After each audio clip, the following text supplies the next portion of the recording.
Witchcraft essentially is the dominating satanic force. It's the force that captivates, that dominates, that controls.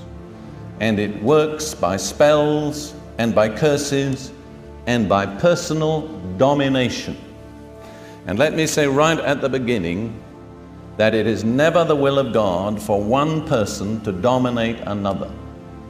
In any situation where one person dominates another, the force that enables that person to do so is evil.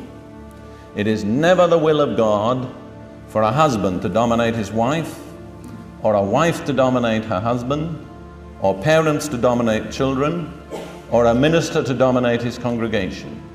Any time that you get domination by one person over another, the force behind it is evil. And very often it is actually witchcraft. You see, there's such a thing as the soulish, which is quite distinct from the spiritual. There is no time to go into this tonight, but the spiritual is one thing, the soulish is another. Paul says in 1 Corinthians 2, the soulish man receiveth not the things of the Spirit of God, neither can he know them, for they are spiritually discerned. And in James chapter 3, let me just read this short passage. Verses 14 and 15, James 3, verses 14 and 15, but if ye have bitter envying and strife in your hearts, glory not, and lie not against the truth. If you can't live in peace with your husband or your wife, don't tell everybody that you've got it all from the spiritual point of view, you know. And our church has it all, because when the neighbors hear you quarreling, they'll know better.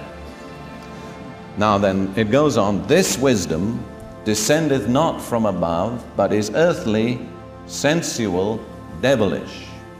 Now, the literal translation is earthly, soulish, demonic.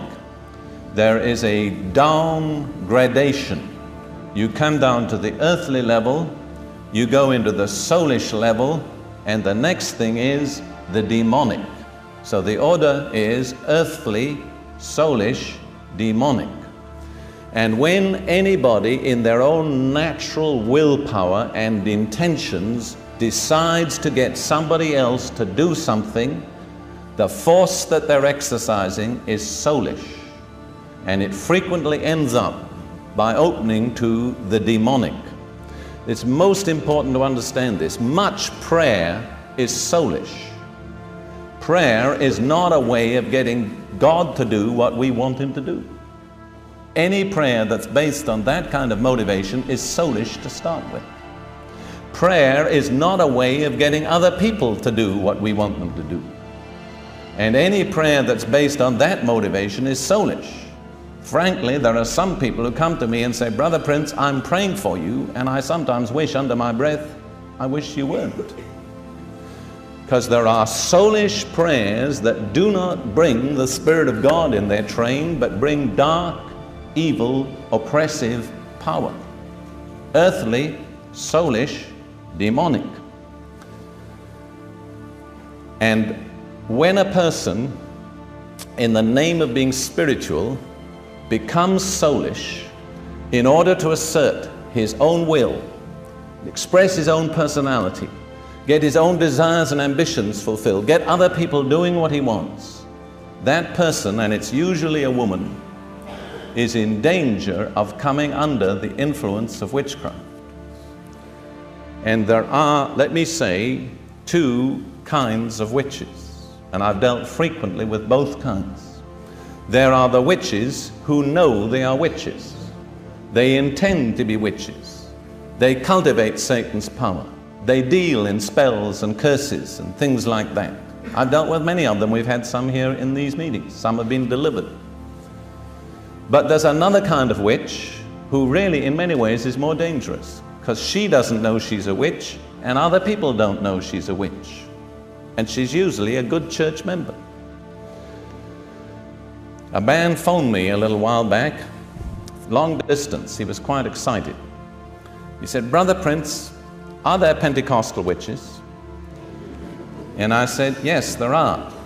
And there are charismatic witches too. Oh, he said, what's the difference? Well, I said, Pentecostal witches usually operate in Pentecostal congregations and try to control the pastor and the congregation. Charismatic witches usually operate in home prayer groups and try to control the home prayer group and usually their husband as well. So he was silent for a few moments, and then he said, well, I think what we have is a charismatic witch, he said. Now this may sound shocking to some of you, but I'm speaking on the basis of experience. I have run into this more times than I can count.